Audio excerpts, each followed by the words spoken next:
इस वीडियो में हम पढ़ने वाले हैं उपसंयोजन यौगिक यानी कोऑर्डिनेशन कंपाउंड। तो चैप्टर है हमारा उपसंयोजन यौगिक, जिसको संकुल यौगिक भी कहा जाता है। इंग्लिश में इसको बोलते हैं कोऑर्डिनेशन कंपाउंड, मतलब उपसंयोजन यौगिक, और कॉम्प्लेक्स कंपाउंड मतलब संकुल यौगिक। इस कंपाउंड को संकुल यौगिक को कॉम्प्लेक्स कंपाउंड को पढ़ने से पहले हमें जानना होगा लवण के टाइप्स के बारे में, कि लवण कितने प्रकार के होते हैं, यानी साल्ट कितने प्रकार के होते हैं। तो साल्ट या लवण हमें पता है एसिड यानी अम्ल और बेस यानी क्षार, अम्ल और क्षार की अभिक्रिया से बनते हैं। साल्ट कितने टाइप के होंगे, तो साल्ट को बांटा गया 4 टाइप में, 4 प्रकार के। एक होगा साधारण लवण, जिसको इंग्लिश में बोलेंगे सिंपल साल्ट। दूसरा है मिश्रित लवण, जिसको बोलेंगे मिक्स्ड साल्ट। तीसरा है द्विलवण, जिसको डबल साल्ट। और चौथा है जटिल लवण यानी कॉम्प्लेक्स साल्ट, जिसको कोऑर्डिनेशन कंपाउंड यानी उपसंयोजन यौगिक या संकुल यौगिक भी कहते हैं। फिर देखें सिंपल साल्ट से मतलब क्या है। वे साल्ट जो सिंपल आयनों से बने होंगे, साधारण आयनों से बने होंगे, सरल आयनों से बने होंगे, वे कहलाएंगे सिंपल साल्ट। जैसे NaCl को देखें, अगर इसमें Na+ एक सिंपल आयन है, Cl- सिंपल आयन है, SO4 सिंपल या सरल आयन है। अगर एक आयन ऐसे लें FeCl6 और 4-, आगे इसके बारे में पढ़ेंगे अभी। तो ये सिंपल आयन नहीं है, ये कॉम्प्लेक्स आयन है, यानी जटिल आयन है।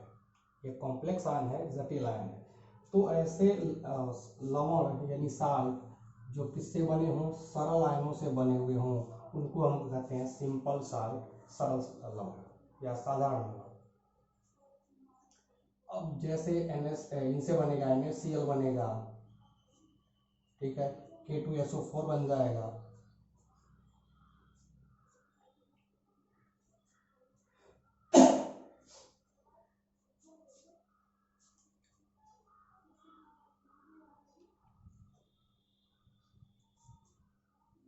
चलो, तो अब अगर सिंपल साल्ट को देखें तो इसको 3 भाग में बांटा गया।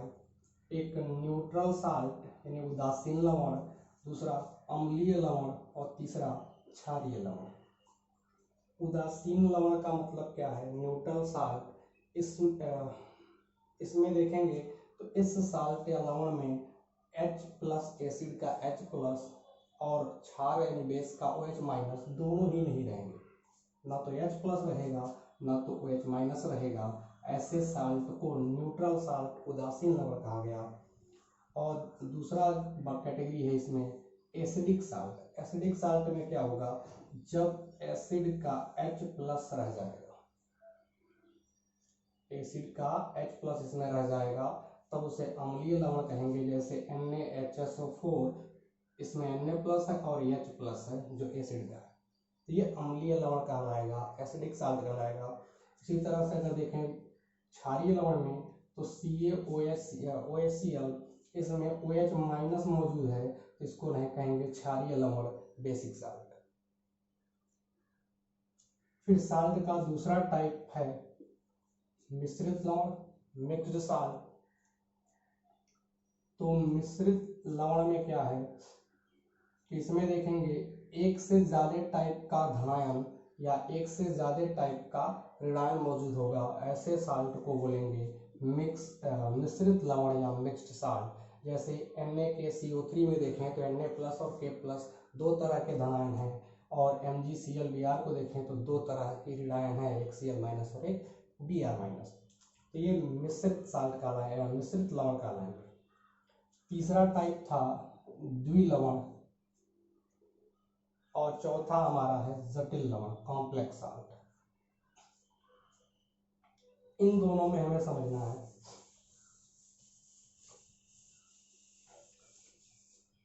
देखें डबल साल्ट या कॉम्प्लेक्स साल्ट, ये दो बेसिकली दो या दो से ज़्यादा साल्ट के मिलने से बनते हैं। जब दो या दो से ज़्यादा सिंपल साल्ट आपस में मिल करके नए साल्ट का फॉर्मेशन करते हैं, निर्माण करते हैं, तो वो दो तरह का हो सकता है, द्विलवण भी हो सकता है, जटिल लवण भी हो सकता है।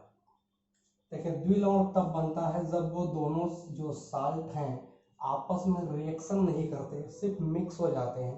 जबकि जब वो रिएक्शन कर लेंगे आपस में, तब वहां पर कॉम्प्लेक्स साल्ट यानी जटिल लवण का निर्माण होता है। जैसे अगर एक साल्ट ले लें KCl और दूसरा है MgCl2, KCl और MgCl2, इन दोनों को मिक्स कर लें, इसमें पानी में इसको मिक्स कर लें, ज़्यादा अमाउंट में पानी लेना है, अगर इसको मिक्स कर लें तो ये इसमें घुल जाएगा और अपने आयनों में टूट जाएगा। तो इससे कौन कौन से आयन बनेंगे, K+ Cl-, ऐसे MgCl2 से बनेगा Mg+ डबल+ और 2Cl-।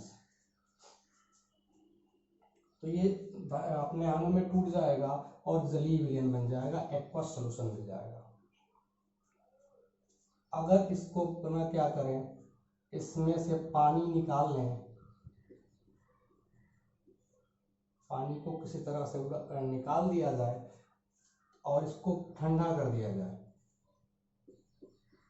जब इसको कूलिंग कर देंगे, ठंडा कर देंगे, तो ये फिर से बदल जाएगा KCl MgCl2 6H2। ये क्या बन जाएगा, KCl MgCl2 6H2O, जिसको कार्नोलाइट बोलते हैं। इसका नाम क्या है, कॉर्नेलाइट। तो ये कॉर्नेलाइट एक द्विलवण है, ये मिल जाता है। तो इसमें हुआ क्या, जो दो हमारे साल्ट या लवण थे, इनको पानी में जब मिलाया गया और फिर उसको ठंडा किया गया, तो फिर से ये क्रिस्टल बन गया, इसका क्रिस्टलीकरण हो गया और ये KCl MgCl2 6H2 में बन गया, जिसमें वाटर के 6 मॉलिक्यूल्स भी इसके साथ रह गए। तो इस तरह से ये बन जाता है द्विलवण। इसमें दोनों ने कोई आपस में रिएक्शन नहीं किया है। देखें, अगर इसको फिर से अगर पानी में घोला जाए तो फिर से वही चीज होगा, फिर ये आयनों में अपने टूट जाएगा। इसका मतलब कि ये अगर किस फॉर्म में या किस रूप में अस्थायी रहेगा, तो सिर्फ ठोस अवस्था में। देखें, ये ठोस अवस्था में ही रह सकता है, अस्थायी होता है। बाकी जैसे इसका जलीय विलयन बनाएंगे, सॉल्यूशन के फॉर्म में करेंगे, तुरंत आयनों में टूट जाएगा और सभी आयंस में टूटेगा। जितने भी इसमें धनायन ऋणायन थे सब टूट जाएंगे। यानी इसमें अगर टेस्ट करेंगे, इसका परीक्षण करेंगे, तो ये सभी धनायनों और ऋणायनों के टेस्ट को पास कर जाएगा। ये है हमारा द्विलवण। और जटिल या कॉम्प्लेक्स की अगर बात करें, इसमें क्या होगा, जिन दो साल्ट या दो से ज्यादा साल्ट से मिलकर के ये बनेगा, वे साल्ट आपस में। अब चौथा टाइप देखते हैं, कॉम्प्लेक्स साल्ट। इसमें क्या होगा कि जो दो साल्ट या दो से ज्यादा साल्ट मिक्स किए जाएंगे, वे आपस में रिएक्शन भी कर लेंगे। कैसे, जैसे मान लें हम लेते हैं KCl और FeSO4 6 और 1 के रेशियो में, इनको अगर मिक्स करते हैं तो यह बनाता है K4 FeCl6 प्लस K2SO4। तो ये जो बन रहा है, यही है हमारा कॉम्प्लेक्स साल्ट या कोऑर्डिनेशन कंपाउंड। अब भी क्या होगा कि इसको अगर फिर से अगर डिसॉल्व किया जाए, फिर से इसको वाटर में डिसॉल्व करें, अगर वाटर में मिलाएं, तो ये आयनों में अपने आयंस में टूट जाएगा, डिकम्पोज हो जाएगा। अब कौन से आयंस मिलेंगे, 4K+ और दूसरा FeCl6 4-। इससे ज़्यादा आयंस में नहीं टूटेगा, यानी कंप्लीटली आयंस में नहीं टूटेगा, सिर्फ K प्लस और इसमें टूट जाएगा। तो अगर देखें इसको, तो अगर इसका टेस्ट करेंगे तो सिर्फ K प्लस का टेस्ट ये पास कर जाएगा, जबकि Cn minus SO4 double plus और Fe double SO4 double minus और Fe डबल प्लस के टेस्ट पास नहीं करेगा। तो इसका मतलब क्या है कि ये अपने लिक्विड के मतलब एक्वस फॉर्म में भी, सोल्यूशन के फॉर्म में भी अपनी प्रॉपर्टी नहीं खो रहा है, एग्जिस्ट कर रहा है। तो इसका मतलब कॉम्प्लेक्स साल्ट जो हमारा है सॉलिड और सॉल्यूशन दोनों फॉर्म में ही एग्जिस्ट करता है, जबकि जो हमारा डबल साल्ट था वह लिक्विड के फॉर्म में, सॉल्यूशन के फॉर्म में एग्जिस्ट नहीं करता था। तो ये डबल साल्ट और कॉम्प्लेक्स साल्ट में डिफरेंस। अब हम देखते हैं कोऑर्डिनेशन कंपाउंड का वर्गीकरण यानी क्लासिफिकेशन। तो कोऑर्डिनेशन कंपाउंड यानी उपसंयोजन यौगिक को कई तरह से बांटा गया। पहला बांटा गया लिगांड के आधार पर, लिगांड के आधार पर on the basis of ligand. तो लिगांड के आधार पर देखा गया तो ऐसे कॉम्प्लेक्स यानी कोऑर्डिनेशन कंपाउंड जिसमें एक ही टाइप का लिगेंड हो, एक ही टाइप का लिगेंड हो, एक ही प्रकार का लिगेंड हो, उसको नाम दिया गया होमोलेप्टिक। और जिसमें एक से ज़्यादा प्रकार के लिगेंड रहेंगे उसको नाम देंगे हेट्रोलेप्टिक। ठीक, जैसे K4FeCN6, इसमें लिगेंड क्या है भी हम आगे पढ़ेंगे। इसमें याद रखें, इसमें जो ये मेटल के साथ या मेटल आयन या एटम के साथ जो जुड़ा हुआ है वो हमारा लिगेंड है। अभी लिगेंड के बारे में हम चर्चा करेंगे। तो इसमें Cn लिगेंड है और सभी लिगेंड 6 लिगेंड है, सभी के सभी Cn ही हैं, ये सब एक ही प्रकार के हैं, इसलिए इसको बोला जाएगा होमोलेप्टिक कोऑर्डिनेशन कंपाउंड। दूसरा टाइप है हेट्रोलेप्टिक। इसमें देखें COCl3NH3 इसमें Cl भी है और NH3 भी है। तो अलग अलग टाइप के, एक से ज़्यादा टाइप के लिगेंड्स इसमें हैं, इसलिए हो जाएगा हेट्रोलेप्टिक। तो ये था लिगेंड के आधार पर। दूसरा आधार जो है वो है आवेश के आधार पर, चार्ज के आधार पर। चार्ज के आधार पर इसको बांटा गया 3 प्रकार में। एक पहला कहा गया उदासीन, दूसरा आयनिक और तीसरा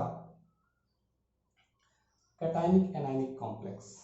चलिए एक एक पढ़ते हैं। पहले उदासीन के समझें। उदासीन या न्यूट्रल कॉम्प्लेक्स इनको कहा गया, जिसमें देखें ये जो बॉक्स दिख रहा है, अभी इस बॉक्स के बारे में पढ़ेंगे। इसको कोऑर्डिनेशन एंटिटी या उपसंयोजन सत्ता कहते हैं। इस पर कोई भी चार्ज नहीं रहेगा, यानी ये उदासीन रहेगा।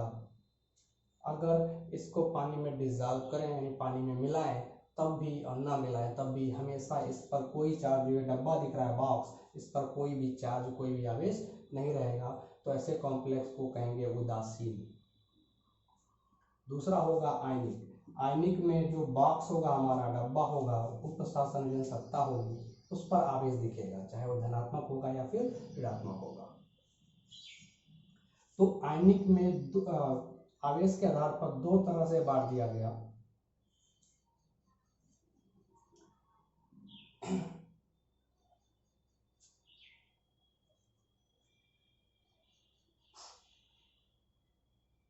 एक हो गया, देखें आयनिक में 2 तरह का हो गया, कैटायनिक कॉम्प्लेक्स जिसको कहेंगे धन आयनिक जटिल यौगिक, धन आयनिक जटिल यौगिक। दूसरा ऋण आयनिक जटिल यौगिक यानी एनायनिक कॉम्प्लेक्स, कैटायनिक एनायनिक, धन आयनिक जटिल यौगिक और ऋण आयनिक जटिल यौगिक। ये धन आयनिक जटिल यौगिक क्या है? इसमें देखें जो हमारा कोऑर्डिनेशन कंपाउंड होगा, जैसे एग्जांपल ले लें CuNH3O4 और SO4। इसमें जो हमारा ये बॉक्स होगा, ब्रैकेट होगा, ये पॉजिटिव चार्ज होगा, धन आवेशित होगा, तब उसको बोलेंगे धन आयनित जटिल यौगिक। यानी जो इसमें कॉम्प्लेक्स आयन है, जटिल आयन है, उस पर पॉजिटिव चार्ज होना चाहिए। कैसे पहचानेंगे? तो इसमें कोऑर्डिनेशन कंपाउंड लिखने का जो रूल होता है, उसमें पॉजिटिव आयन को, धन आयन को पहले लिखा जाता है। तो जो भी पहले लिखा है वो धन आयन है, बाद वाला SO4 डबल माइनस निगेटिव है, ये पॉजिटिव है, तो इसको बोलेंगे धन आयनित जटिल यौगिक। दूसरा अगर एग्जांपल लें K4FeCN6, तो इसमें देख रहे हैं पहले वाला पॉजिटिव है K4, तो इस पर आ जाएगा -4 माइनस। तो ये जिसमें कॉम्प्लेक्स आयन ऋणात्मक हो, ऋण आयन हो, उसको बोलेंगे ऋण आयनित जटिल यौगिक या एनायनिक कॉम्प्लेक्स। इनके एक और नाम है, कैटायनिक कॉम्प्लेक्स को बोल सकते हैं कॉम्प्लेक्स कैटायन सिंपल एनायन। कैसे देखें, ये पहला वाला धनायन है जिसको कैटायन बोलते हैं, तो पॉजिटिव है यानी धनावेशित है, तो कह सकते हैं धन आयनित कॉम्प्लेक्स कैटायन, मतलब जटिल धनायन और उसके बाद सरल एनायन, जटिल धनायन और सरल एनायन यानी कॉम्प्लेक्स कैटायन सिंपल एनायन भी इसका नाम रखा जाता है। इसमें आ जाए एनायनिक कॉम्प्लेक्स में, तो इसमें पहले जो कैटायन है यानी धनायन है वो देखें तो सिंपल है, सरल है, तो बोल सकते हैं सिंपल कैटायन या सरल धनायन। और उसके बाद जो कॉम्प्लेक्स है वो निगेटिव है, तो कॉम्प्लेक्स एनायन या जटिल ऋणायन। तो इसको इंग्लिश में बोलेंगे simple cation complex anion, Hindi में क्या बोलेंगे सरल धनायन जटिल ऋणायन यौगिक। एक तीसरा टाइप जो है वो है कैटायनिक एनायनिक कॉम्प्लेक्स, धन आयनित ऋण आयनित कॉम्प्लेक्स। तो क्या है, जैसे लिखना है ये PtNH3 एक ब्रैकेट में और दूसरे में है PtCl4। इसमें क्या है कि ये जो पहला वाला धनायन होगा और दूसरा वाला ऋणायन होगा, यानी इसमें देखें अगर तो जो बॉक्स है वो 2 बार है और दोनों ही बॉक्स आवेशित हैं, एक धन है और दूसरा ऋण। देखिए इस पे आगे चल के पढ़ेंगे इसी चैप्टर में, इस पे डबल प्लस चार्ज होगा, इस पे डबल माइनस चार्ज होगा, आगे इस पर चर्चा की जाएगी। इस पे डबल प्लस चार्ज है, इस पर डबल माइनस चार्ज है, धन 2 आवेश और माइनस 2 आवेश। तो इसमें दोनों बॉक्स दोनों तरह का धनायन ऋणायन भी है, इसलिए इसको कैटायनिक एनायनिक कॉम्प्लेक्स कहा गया। इसको ऐसे भी बोल सकते हैं complex cation complex anion, complex cation complex anion compound भी नाम रख सकते हैं। तो चलिए ये हो गया वर्गीकरण। और भी 2 टाइप से वर्गीकरण करते हैं इसकी स्टेबिलिटी और इक्विटी के आधार पर, जिसको अभी हमें नहीं पढ़ना है वो सब। अब आगे देते हैं कुछ छोटे छोटे डेफिनेशंस जिनकी हमें जरूरत पड़ेगी। पहला पॉइंट है उप सहसंयोजन सत्ता या समन्वय सत्ता, जिसको इंग्लिश में बोलते हैं कोऑर्डिनेशन एंटिटी। उप सहसंयोजन सत्ता या समन्वय सत्ता क्या है, जैसे कंपाउंड लिखा जाए, ये कुछ कंपाउंड लिखे गए हैं कोऑर्डिनेशन कंपाउंड, तो इस कोऑर्डिनेशन कंपाउंड में सेंट्रल एटम या आयन यानी केंद्रीय परमाणु या आयन, केंद्रीय परमाणु या आयन कुछ उदासीन या आयनों के साथ, कुछ उदासीन अणुओं या आयनों के साथ एक निश्चित संख्या में जुड़ करके कोऑर्डिनेशन स्फीयर या कोऑर्डिनेशन एंटिटी यानी उप सहसंयोजन सत्ता का निर्माण करता है। तो इस इन कॉम्प्लेक्स में अगर देखें तो यहाँ पर ये गलत लिखा हुआ है, यहाँ पे देखें ये CO कोबाल्ट सेंट्रल एटम है, इसमें Cl माइनस और NH3 उदासीन हो गया और Cl माइनस ऋणायन हो गया। तो कोबाल्ट सेंट्रल एटम ऋणायन और उदासीन के साथ एक मिल करके ये बना लेगा कोऑर्डिनेशन एंटिटी यानी उप सहसंयोजन सत्ता। तो उप सहसंयोजन सत्ता को इस ब्रैकेट में लिखा जाता है, यानी कोऑर्डिनेशन कंपाउंड में जो ये ब्रैकेट दिखेगा वही हमारा क्या है, उप सहसंयोजन सत्ता है। तो ये उप सहसंयोजन सत्ता है, ये भी उप सहसंयोजन सत्ता है, ये भी उप सहसंयोजन सत्ता है। उप सहसंयोजन सत्ता जो है वह धन आवेशित, ऋण आवेशित या फिर उदासीन, तीनों टाइप की हो सकती है। जैसे इसमें देखें तो उदासीन है, इसमें भी उदासीन है, लेकिन इस तीसरे वाले में धन आवेशित है, तो ऋण आवेशित भी हो सकता है। जैसे यहाँ से देखेंगे अगर इसमें तो FeCN6 ये जो बनेगा -4 चार्ज के साथ, ये हमारा ऋणायन होगा, यानी जो हमारा उप सहसंयोजन सत्ता होगा वो ऋण आवेशित हो जाएगा। चलिए अगला टॉपिक है सेंट्रल एटम या आयन। सेंट्रल एटम या आयन, केंद्रीय परमाणु या आयन, केंद्रीय परमाणु या आयन। अब ये क्या है, तो किसी भी अगर उप सहसंयोजन सत्ता में देखें तो इस लिगेंड के साथ जो जुड़ा होता है वो हमारा होता है सेंट्रल एटम या ion. Coordination sphere coordination entity या उपसंहरण सत्ता के अंदर जिस एटम के साथ या जिस आयन के साथ हमारा लिगेंड जुड़ा होता है वो हमारा है सेंट्रल एटम या आयन। जैसे इसमें देखें तो इसमें सेंट्रल एटम या आयन क्या होगा, CO। इसमें सेंट्रल एटम या आयन क्या होगा, Ni। इसमें क्या होगा, CO। फिर अगला टॉपिक है लिगेंड। लिगेंड क्या है, तो कोऑर्डिनेशन स्फीयर के अंदर यानी कोऑर्डिनेशन एंटिटी के अंदर उपसंहरण सत्ता के अंदर सेंट्रल मेटल एटम या सेंट्रल एटम या आयन के साथ केंद्रीय परमाणु आयन के साथ जो स्पीसीज जुड़ी होती हैं वो कहलाती हैं लिगेंड। जो स्पीसीज सेंट्रल एटम के साथ जुड़ी होंगी किसके अंदर, उपसंहरण सत्ता के अंदर, वे कहलाती हैं लिगेंड। तो लिगेंड मतलब आयनित भी हो सकते हैं, आयन भी हो सकते हैं और उदासीन भी हो सकते हैं। जैसे अगर देखा जाए H2O, CO, NH3, NH2, CH2, CH2, NH2 ये सभी उदासीन लिगेंड है। और आवेशित में देखें तो Cl minus, SO4 double minus, CO3 double minus, etc बहुत सारे हैं, ऐसे न्यूट्रल में भी और मिलेंगे।